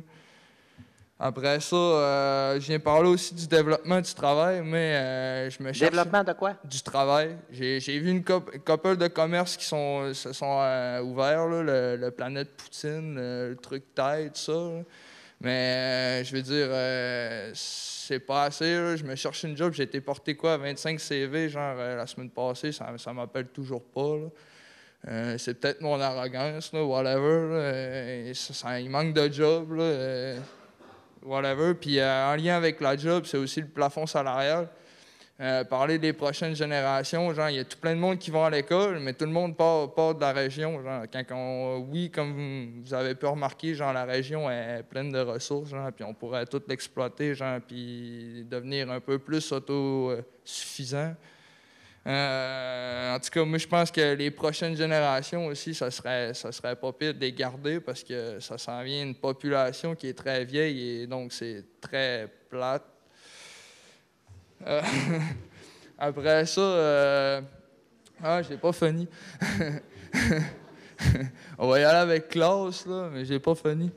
J'aimerais ça revenir sur le règlement des stupéfiants. Je veux dire, moi, je connais quelqu'un qui est en stage en police, puis j'ai appris, genre, qu'il est possible de payer, genre, pour, justement, genre, passer les pistes tests. Je veux dire, les stupéfiants, genre, ça se consomme pas juste dans la population, genre, puis, je veux dire, je m'en fous, là. Le règlement d'instaurer, genre, 100 $ de plus pour ça, je veux dire, ça n'a aucun rapport, là. Je veux dire, déjà là, genre, à la limite d'un saisie, genre, ils s'en mettent dans les poches, puis là, en plus, la ville s'en met dans les poches, genre.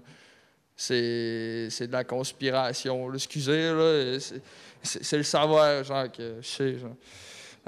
Puis dans le fond, moi, j'ai composé un texte, puis dans le fond, j'aimerais le faire. Je l'ai fait à mon assemblée générale à l'école, puis je voudrais le faire. Ça va comme suit. Pour bâtir quelque chose de concret, ça te prend un concept conçu de A à Z.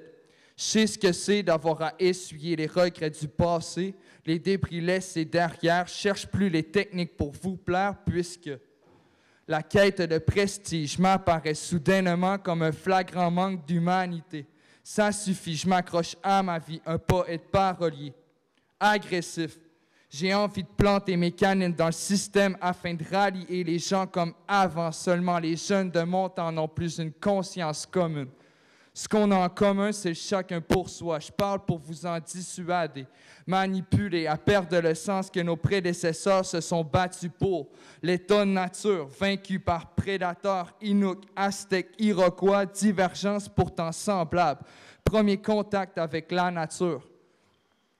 Même si on contribue, le monde autour continue. Nous, on s'est confondus entre ambition et vertu. C'est notre culture qu'on a perdue. Notre réalité, maintenant, je me souviens, les référendums perdus, la nuit des 1000 couteaux, signe de notre exclusion fédérale. Plus de taxes pour se faire exploiter nos ressources locales. Si le Saguenay est un bouton d'acné, aujourd'hui je l'éclate, mon habit d'apnée prêt à plonger dans le vif du sujet, cité avec moi. Nos différences sont richesses. Gratitude dans mes gestes. Rappelez-moi que mon esprit doit rester ouvert. Ensemble, on pourrait revendiquer nos droits. Robin Hood, j'ai pas le choix de voler ton cachet. Trop de malchance. Trop longtemps que je subis mon existence. J'allume le calumet. Chaman, Atmos, empape, cymatique. Je prends la parole pour ma famille. Provenance tremblée devant Pineda, tous les continents, mes amis proches et compatriotes. Aujourd'hui, je délivre une déclaration de guerre contre les mœurs axées sur l'ignorance.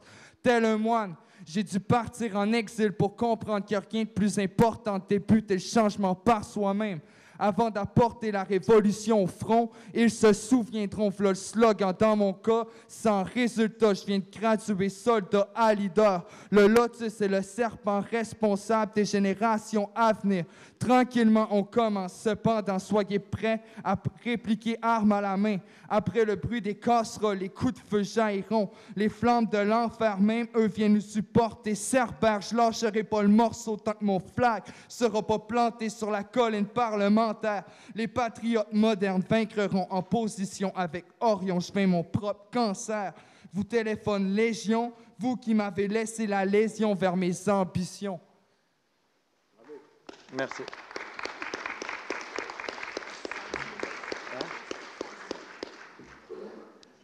Oui, bonjour, madame. Jacqueline Gravel, citoyenne de Jonquière. Oui.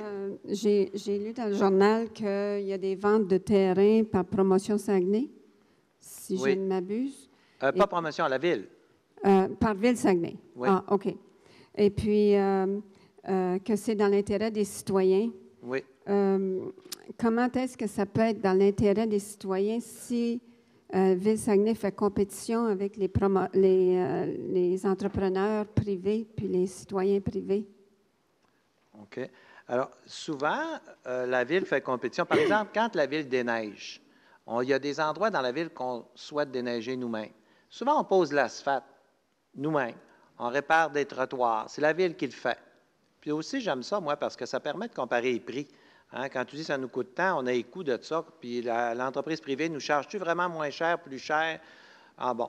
Maintenant, quand il s'agit de terrain, les développements de terrain, là, il y a à peu près 35 terrains qu'on développe. C'est rare qu'on le fait. Je peux vous dire qu'avant que je sois maire, là, c'était très fréquent. La Ville le faisait souvent. Et il y a beaucoup de villes, même ici au Saguenay-Lac-Saint-Jean, qui développent eux-mêmes le terrain. C'est la Ville directement qui le fait.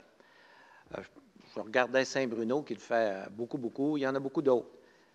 Alors, dans certains cas, nous, on le fait. On analyse le cas pour que ça soit vraiment dans l'intérêt des citoyens.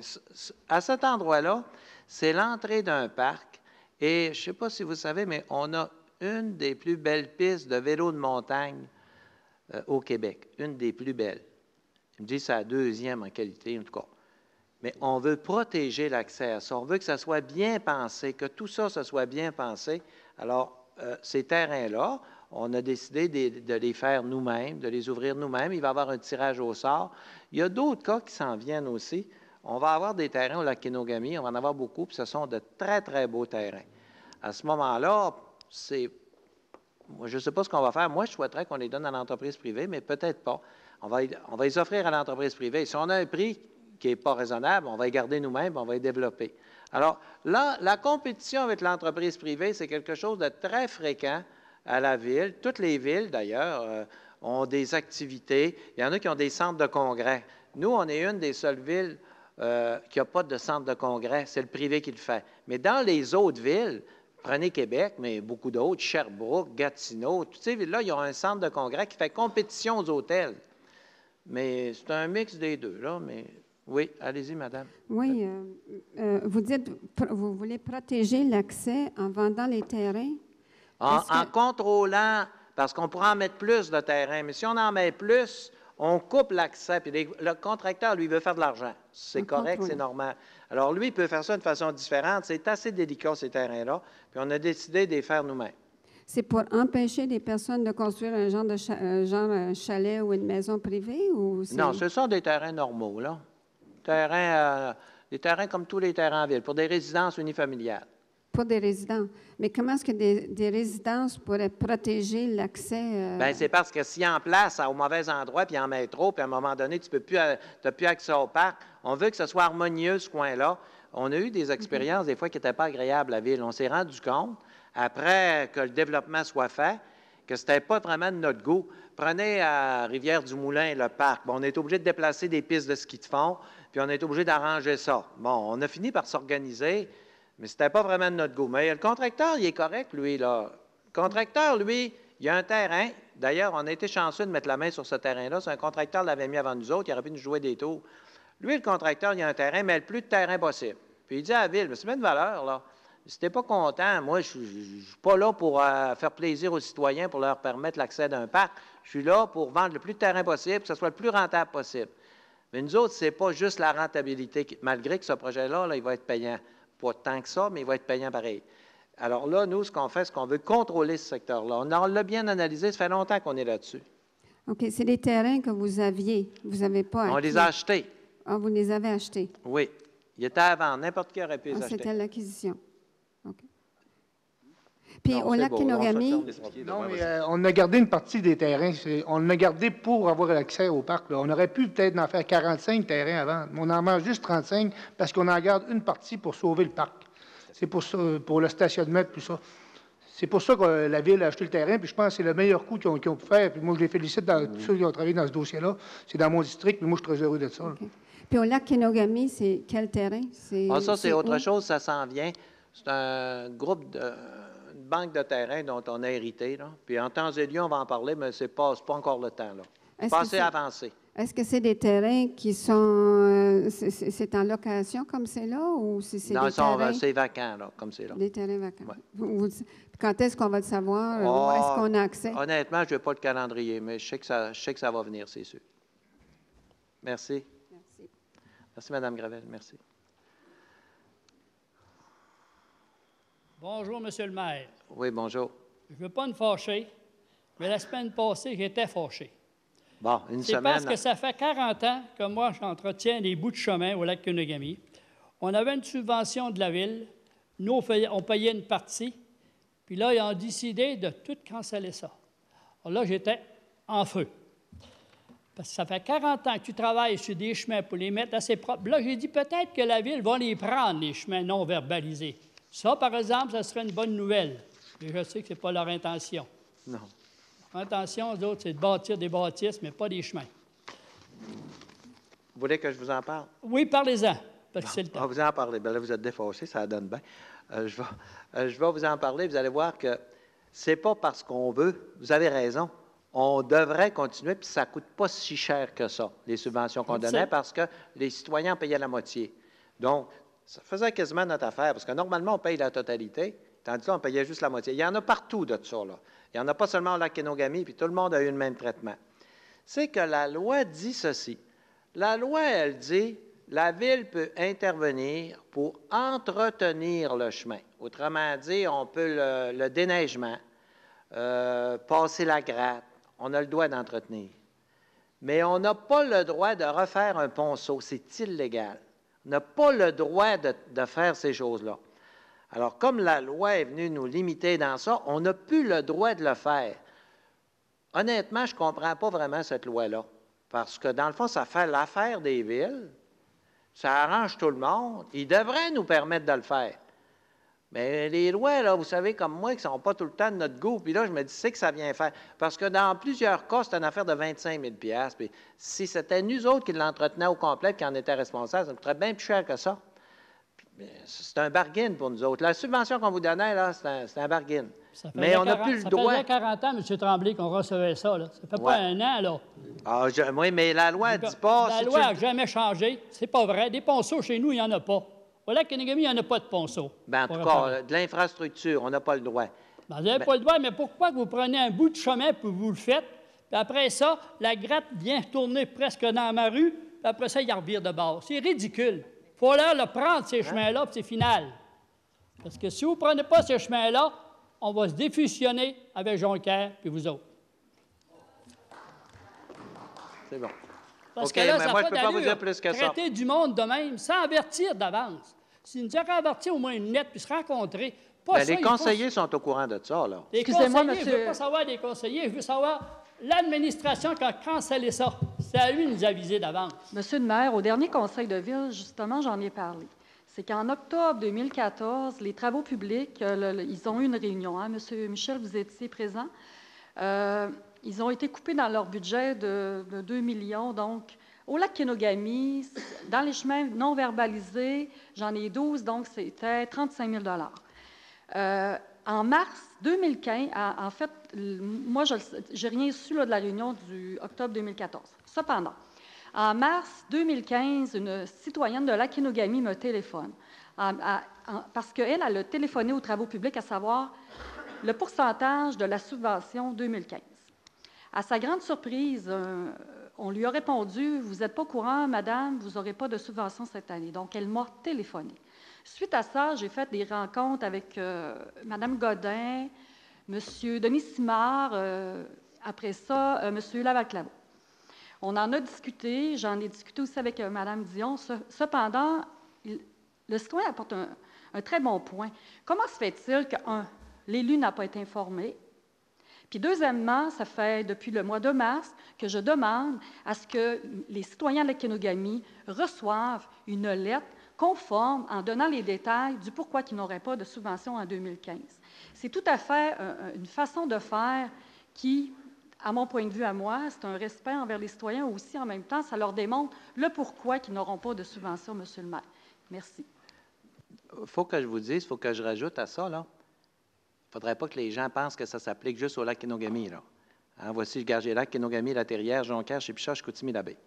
Maintenant, on est après chercher une solution légale. On veut être légal, là. Même si la loi, je trouve qu'elle n'a pas de bon sens pantoute, je ne peux pas dire que je ne l'applique pas.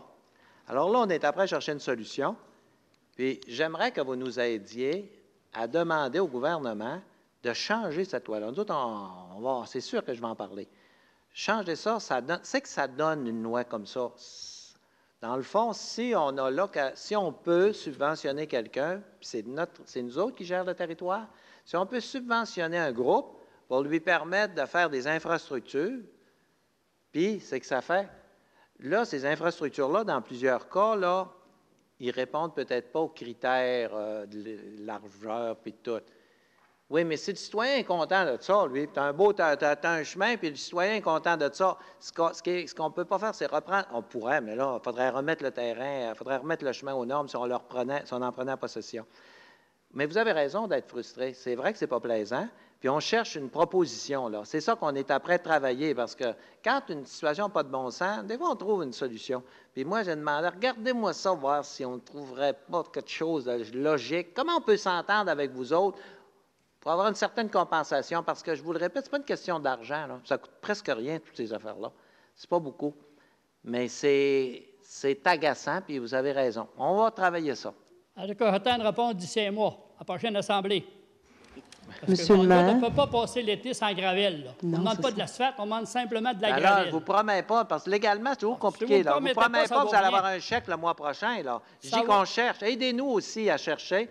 Puis je suis sûr que la conseillère va nous aider là, pour qu'on trouve une solution légale. faut que ça soit légal. Là. Si c'est pas légal, on y c'est va légal, pas. ça fait 100 ans que c'est légal. Puis en plus de ça, de la gravelle, là, ça n'en prend pas au mois de juillet puis au mois de septembre. Ça en prend tout de suite. Les chemins commencent déjà à défoncer. Mais il y a une chose qui va arriver si vous ne le faites pas. On va s'en occuper. Et ça va aller drôlement. Merci. Monsieur le maire, est-ce que ce serait possible de demander, quand des situations comme ça touchent des subventions, parce que des coupures, il peut encore y en avoir, d'aviser les gens en temps opportun? Parce que si ces gens-là l'avaient su en octobre pour vous aider à changer la loi, pour faire en sorte que Christine puisse travailler avec vous, on n'en serait peut-être pas au mois de mai. C'est regrettable, parce que ça laisse les gens vraiment mal pris. Il ne faut pas penser que nous, quand on fait le budget, puis ça arrive, on est rendu au mois d'octobre à peu près, qu'on sait tout ça d'avance non plus. Là. Les résolutions qu'on va adopter probablement dans 6 mois, imaginez-vous pas qu'aujourd'hui, j'en connais toute la profondeur. Souvent, ça se décide dans le mois qui précède, on regarde ça, on analyse le budget, on analyse les subventions. C'est pas... Le monde pense tout ça, puis c'est normal aussi. Puis c'est vrai qu'il y a beaucoup d'informations qu'on a, puis qu'on peut avoir longtemps d'avance. Il y a d'autres affaires, c'est plus délicat des fois. Alors, on va faire notre possible. Monsieur le maire, je veux juste donner un petit commentaire là-dessus. Vous avez votre période. On va écouter les citoyens. Allez-y, madame. Allez-y. Bonjour, Monique Morin, l'Intérieur. Merci. Avant de poser ma question, je voudrais faire un commentaire. J'aimerais quoi? J'aimerais faire un commentaire. Oui. De ce que j'ai entendu, là, M. Régent Hudon, quand il a dit à Mme Boivin que je vous ferai remarquer que vous n'avez rien donné. Je trouve ça vraiment pervers. Parce que ça voulait dire, en termes clairs, c'est vous la poffine, puis les autres, ils ont tout donné. Mais là, il s'est dit avant que c'était sur une base volontaire. Donc, il n'y avait pas à dévoiler ça. Si elle ne voulait pas donner, c'était son affaire, puis c'était sur une base volontaire, il n'y avait pas à dire ça. Ça, c'est de la grosse manipulation et c'est pervers, puis je le dénonce. Et c'est terminé pour ça. Maintenant, je vais poser ma question. Vous avez dit... le 3 mars, à la radio, là, à 7h55 AM, au 93,7, je vais m'assurer que les citoyens sont bien servis. Est-ce que vous parliez à ce moment-là de tous vos citoyens? Dans quel dossier, ça? Je ne sais pas. Je parle de vos paroles, là. Je m'assurer que les citoyens sont bien servis. Vous parlez de tous les citoyens en général? J'imagine, mais là, je ne sais pas dans quel contexte vous parlez. Non, mais... le contexte, je vais vous poser ma question, là. La question, c'est que moi, je l'ai déjà parlé ici. Vous avez coupé de 10 000 là, pour pas que ça soit diffusé, les séances du conseil à la télévision, là, sur le câble. Fait que je reviens là-dessus parce que c'est important. Là, on l'a sur Internet. Mais là, c'est pas tout le monde qui a Internet. Il faut aller à la bibliothèque. Bon, bien, ceux qui n'ont pas Internet, ils ne savent pas comment s'en servir, puis ils ne veulent pas non plus. Puis il y en a beaucoup qui ne peuvent pas se déplacer, puis de toute façon, ce n'est pas intéressant de se déplacer à la bibliothèque, surtout à Chicoutimi, quand il n'y a pas de stationnement. Fait que les heures, ça ne convient pas toujours. Fait qu'il y a une grosse partie de la population, beaucoup plus que vous pensez, que là, ils ne sont pas bien desservis. Ils n'ont plus à la télévision, et puis ils n'ont pas Internet, ils n'iront pas non plus. Et puis, comment est-ce qu'ils veulent avoir accès à de l'information? Fait que ma question, c'est est-ce que vous pouvez revenir sur une décision? Parce que là, 10 000, c'est des peanuts comparés à ce qu'encore qu'il va falloir payer. C'est nous autres qui va payer ça, là, le 52 700 là, à M. Simoneau, là? C'est la ville, là? Bon, ben 10 000, c'est des peanuts, là. Nous autres, on n'a pas voulu ça, là, l'histoire de la prière, là. Il va falloir payer encore pour cette histoire-là, là. Il me semble que 10 000, là, c'est pas demandé beaucoup. Je vais parler de deux choses. La prière, je peux en reparler au conseiller. Moi, pas la prière, mais la séance du conseil. Moi, elle serait rediffusée, là, honnêtement. Là, je trouvais que c'était quasiment mieux quand elle était diffusée. Je trouvais ça bien. Mais j'étais sûr que c'était le 10 000. Là. Mais on peut en reparler parce que m'a demandé au conseiller voir s'ils ont eu des demandes dans le quartier, comment ils trouvent ça. On peut reparler de ça. Concernant la prière, là, vous revenez là-dessus. Oubliez jamais que c'est la Ville qui est actionnée. C'est 100 000 qu'ils voulaient, là. Juste dans ses poches. C'est la Ville qui est actionnée au début. Il est arrivé cette personne-là. C'est pas, là, vous avez l'air à penser qu'on a dépensé ça. C'est pas une décision du Conseil de dire on donne 52 000, là. Puis le fait, entre autres, je vous le répète, là, que le tribunal lui ait accordé un montant d'argent directement à ce monsieur-là parce qu'il a assisté à la prière, je ne le comprendrai jamais de ma vie, là. Je ne comprendrai jamais de ma vie qu'on nous arrête de faire la prière, c'est une chose. Ça, il y a des gens qui sont pour, il y a des gens qui sont contre, on peut partager ce qu'on veut. Mais qu'on accorde un montant d'argent plus les intérêts, ça monte à 40 quelques mille, à la personne qui a assisté à 3, 4, 5 réunions, puis qui a assisté à la prière. Ça, là, honnêtement, là, je suis incapable de comprendre ça. Moi, mais il reste une chose, c'est que faut respecter la loi, il faut respecter les tribunaux, puis on l'a fait. Bon, ça, c'est pas là-dessus que portait votre question, je comprends très bien. Votre question portait sur le conseil municipal. Je vais demander aux conseillers s'ils ont des suggestions. Je ne comprends pas pourquoi vous avez dit votre petit mot là, sur le 52 000. Bien, c'est vous qui avez dit que ça coûte 52 000. Oui, mais vous n'aviez pas. C'était pas ma question. Bien, la question, je vous réponds là-dessus. Là, je fais remarquer.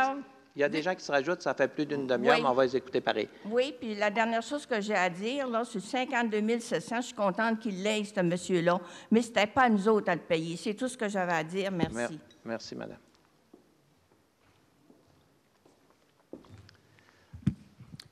Bonjour, Monsieur le maire. Martin Taylor. Jonquière. Ici. Alors, moi, je voulais féliciter la Ville pour le déneigement cette année. C'était vraiment excellent. Les trottoirs, les rues, je trouve ça très bon. Ma question, est-ce que c'est à cause du fait de meilleure efficacité des équipes ou est-ce que c'est une augmentation de budget? Et j'ai été stimulé par un tableau en faisant la comparaison entre les villes, Sherbrooke, même jusqu'à Montréal. Puis les chiffres sont là-dedans par kilomètre, puis Saguenay se trouve dans le milieu. Donc, ce sont mes deux questions. D'abord, la question... Oui, vous voulez répondre? Bien, c'était le même budget, sauf qu'on a changé des méthodes. On a gratté plus de trottoirs cette année. Ça a tout été revu. Là. Ça faisait peut-être 4-5 ans qu'il y avait le même système. Là, on a tout revu ça. C'est pour ça que c'est vrai que ça a amélioré cette année. Il y a moins tombé de neige l'année passée aussi. Il faut remarquer. Oui, c'est une nouvelle politique de déneigement. Ah, c'est un nouveau plan de déneigement. Mais efficacité, au fond. Oui. N'est-ce pas? Oui. Bon. Oui. En tout cas, mais faire la comparaison aussi avec Sherbrooke, je pense qu'il se trouve... le plus bas en termes de kilomètres. Ça, c'est le tableau de 2012. Donc, je ne sais pas si ça peut aider aussi à stimuler. Merci. Je vous fais remarquer que la demi-heure est écoulée, là, mais il y a encore un monsieur qui veut se faire écouter. On va se faire l'écouter. Je vais faire secours. Ouais. Marcel Lapointe. Oui. Quand vous avez parlé avec monsieur qui s'occupe des chemins au lac Kenogami, vous avez, dans vos réponses, dans vos commentaires, vous avez utilisé beaucoup le mot légalisme. Oui, légalisme. Observer les lois. Observer les lois, oui. Pourquoi vous ne la contournez pas, cette loi-là? Vous avez donné un exemple, vous avez déjà. Vous vouliez en contourner une à la baie pour le motel industriel. Pourquoi celle-là, vous ne la contournez pas? Non, là, c'est votre question. Là, c'est ma question. Je ne réponds pas à ça, monsieur. Ben, voyons donc. Alors là, arrêtez de rajouter. Là, allez-y, M. Beaulieu. Monsieur le maire, est-ce que la Ville de Saguenay est en difficulté financière? Non, pas trop. Parce que vous deviez présenter le rapport financier aujourd'hui, de même que le rapport du vérificateur général, puis il n'y a rien qui s'est fait. Ça va être le mois prochain parce que M. Provencher ne pouvait pas être présent aujourd'hui. C'est comme si on présentait ça au gouvernement, puis le ministre des Finances n'est pas là. Alors, on a dit, c'est pas grave, on va le présenter le mois prochain. Parce que la loi a été présentée, comme par exemple, une petite annonce sur le journal, ça devait passer le 4. Oui. Le 4 est aujourd'hui. L'année passée aussi, on l'a présenté au mois de juin. Ça va être l'année prochaine. Le mois prochain. Ah non, ça n'a plus de bon sens. Est-ce que le promoteur, M. Boivin, est-ce que c'est un joker? M. Boivin, est-ce que c'est un? C'est un joker, parce que ça a l'air qu'il fait marcher la ville, puis il fait marcher tout le monde. Faites attention à ce que vous dites, là. Je veux dire que tout simplement, vous faites toutes sortes de choses pour aller chercher un crédit, pour extensionner encore le délai que vous aviez donné. Je ne comprends pas ce qu'il dit. Vous dites... Ah non, ça, c'est...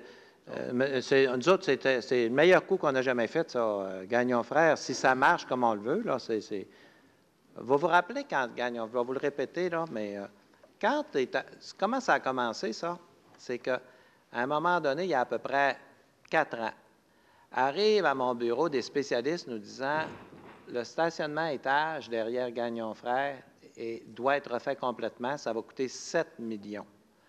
1,8 million pour le démolir, puis après ça, le rebâtir. Alors là, j'ai dit, on va le démolir, puis on ne le rebâtira pas. Et on dit, tu ne peux pas parce que c'est ça qui tient le mur de la bâtisse. Là, on a dit, hey, 7 millions, c'est à peu près l'asphalte qu'on met dans l'arrondissement Chicoutimi pendant une année. Là, on a dit, c'est impossible, on ne peut pas arriver. Alors là, là, on a trouvé des solutions parce que c'est comme ça que les taxes augmentent. Quand on ne dit pas un mot, là, on laisse aller les affaires. Les taxes augmentent, les gens ne comprennent pas. D'abord, on avait-tu vraiment à être propriétaire d'une bâtisse dans laquelle le CLSC est situé? On n'a pas à être propriétaire. On avait 2 étages sur 4. On n'a pas d'affaires là-dedans. Puis en plus, on va payer 7 millions. Mais là, c'est pas tout. Le bail qui était dedans, là, il était pas beau pantoute avec le CLSC. Puis le CLSC menaçait de partir. C'est un très mauvais dossier. Alors là, 7 millions, tu as juste l'autogare. CLSC reste là, puis s'il reste, il faut faire des améliorations à la bâtisse, ça finissait plus. Alors là, on s'est mis à la recherche d'un homme d'affaires qui, lui, il referait tout ça, puis il mettrait, on espérait juste réparer l'autogare, mais on dit ça, on peut faire mieux. Alors, on a trouvé un homme riche là, de Montréal qui, lui, dit, moi, il dit, je vais mettre 15 millions là-dedans. 15 millions, pensez aux taxes que ça rapporte. Là, ça ne nous donnait pas de taxes, notre parti, parce que c'était à nous autres. Mais là, c'était des taxes. Alors là, on s'est mis à discuter avec ce monsieur-là, et lui, il a dit oui, puis il a signé des papiers, puis il a donné un acompte, puis hey, on était contents, c'était réglé. Sauf que Paul Boivin était déjà propriétaire du sous-sol puis de l'étage en haut, et lui, il avait un droit de premier refus. C'est-à-dire qu'on ne pouvait pas le vendre à personne sans lui offrir d'abord. Mais il devait répondre aux mêmes conditions. On s'est tous dit, il ne répondra pas à ça parce qu'il y a beaucoup de chantiers. Paul Boivin, c'est un homme d'affaires important. Il y a beaucoup de chantiers, il ne peut pas répondre à ça, investir 15 millions là-dedans. Puis tout. Mais il fallait lui envoyer une lettre puis dire, écoute, regarde, voici l'offre qu'on a. Si tu es capable de respecter la même offre, nous, on est obligé de te l'offrir. Effectivement, ça a été oui tout de suite. Il faut que tu nous apportes un chèque de 250 000 $ pour prouver ton sérieux. Oui tout de suite. Tout s'est fait. Envoyé par là, puis il a dit oui. Alors, l'homme de Montréal est reparti bredouille. Il n'a pas pu rien faire. Et là, les travaux, les projets, tout ça. D'abord, il fallait qu'il renégocie avec le CLSC. Il y avait un bail, là. Vous savez, des baux négociés par des fonctionnaires, là, sur des affaires de même, là. Alors, c'était mal parti. Alors, il a renégocié le bail. Là, le bail a beaucoup plus de bon sens, puis il a réussi à conserver le CLSC. C'était loin d'être sûr qu'il restait là. Lui, il a réussi ça, parce que c'était son argent, c'était sa poche, puis c'est pas pareil, hein, quand c'est fonctionnaire, quand c'est ton argent, puis tes affaires. Il y a un très beau bail, là, c'est parfait avec le CLSC. Il s'engage à rester là, je ne sais pas pour combien d'années, mais il paye le double de ce qu'il payait. Et lui, il s'engage à améliorer cette bâtisse-là. Et en plus, il va rajouter des étages pour loger nos équipements culturels. Là, on est après négocier parce qu'il faut que ce soit des prix raisonnables. Alors, c'est ça l'histoire. Espérons que la Ville de Saguenay ne sera pas mal pris dans ça, comme plusieurs projets qui ont tombé à l'eau. Merci, mieux. Merci, M. Beaulieu. Bonjour, M. le maire. Bonjour. Julien Gagnon, de Lac-Kenogami. Oui. Je suis le président du club IRS qui s'occupe de l'entretien des rues du Rocher et de la Pointe. Oui. En 2002, M. le maire, on a vécu un problème. J'étais à ce moment-là, j'étais résident de toute façon, puis j'étais un des administrateurs du club IRS, on n'était pas le président. On s'était fait faire des drôles de travaux dans nos chemins, faits avec des bouts de pitonne. C'était très dangereux, ça brisait les voitures. Alors, je m'étais rendu au ministère des Ressources naturelles parce que j'avais découvert que nos chemins sont la propriété du ministère des Ressources naturelles et de la faune. Le directeur, à ce moment-là, de l'agent de recherche en développement régional, Bruno Girard, m'avait confirmé parce qu'on se faisait dire qu'on était un chemin privé. Et c'était faux. J'avais reçu la lettre ici me disant qu'à Lac-Kenogami, les lots 23 et 24 en sud de l'arpentage primitif du canton de Jonquière est public sous l'autorité du ministère des Ressources naturelles et de la faune. Et il m'ajoutait que les pouvoirs vous avaient été transférés. Toutefois, les pouvoirs et responsabilités de gestion du terrain sur lesquels ce chemin a été érigé ont été délégués à la Ville de Saguenay en vertu d'une convention de gestion territoriale le 24 octobre 2002. Ils sont toujours en vigueur. Et il m'avait envoyé avec ça une entente signée entre la Ville et le ministère, qui était signée de toute façon par vous, et qui s'était confirmée. Ça avait été accepté par une résolution du Conseil de Saguenay le 2 juillet 2002, portant le numéro VSCM 2002-578. Alors, c'est une de vos résolutions. Et quand on lit les pouvoirs et responsabilités délégués en matière foncière, la Ville est autorisée à la construction de chemins autres que forestiers et miniers sur nos terrains. Alors, si vous avez le droit vous êtes autorisé par le ministère, vous avez le droit de construire. Comment se fait que tout à coup, vous n'avez plus le droit d'entretenir sur notre terrain, M. le maire? Je trouve ça assez curieux. Moi, j'aimerais avoir des précisions. La Ville est là, à peu près, sur son territoire, 100 km de chemins privés.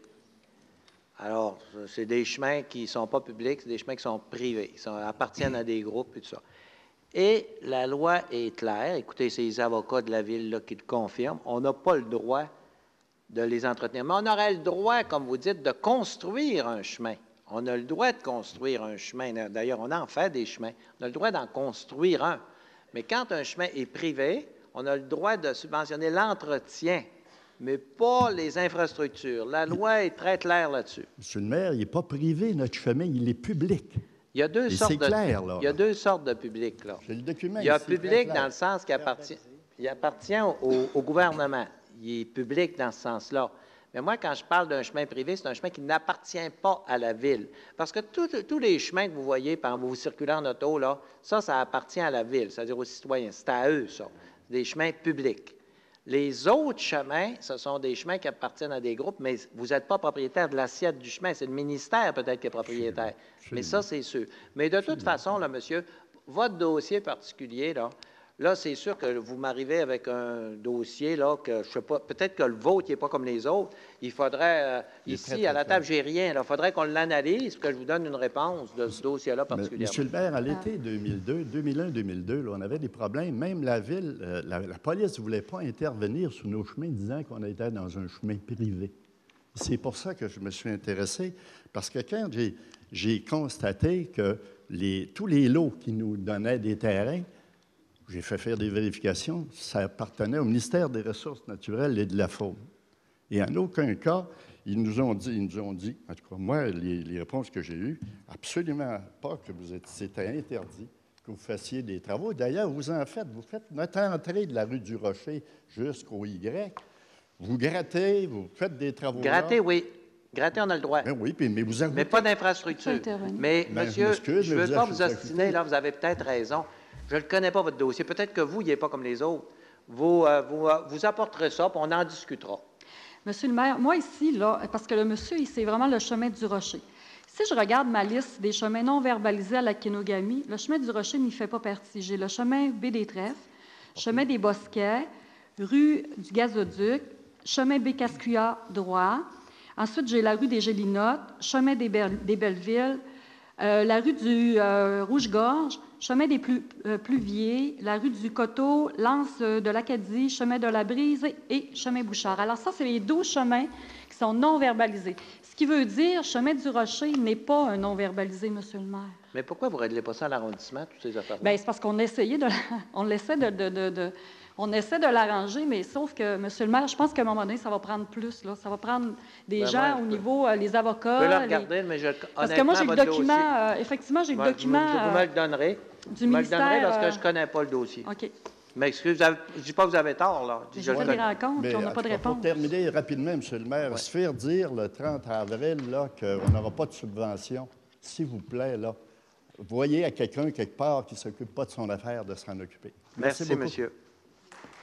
Alors, la levée de l'Assemblée, M. Fortin, Mme Gauthier.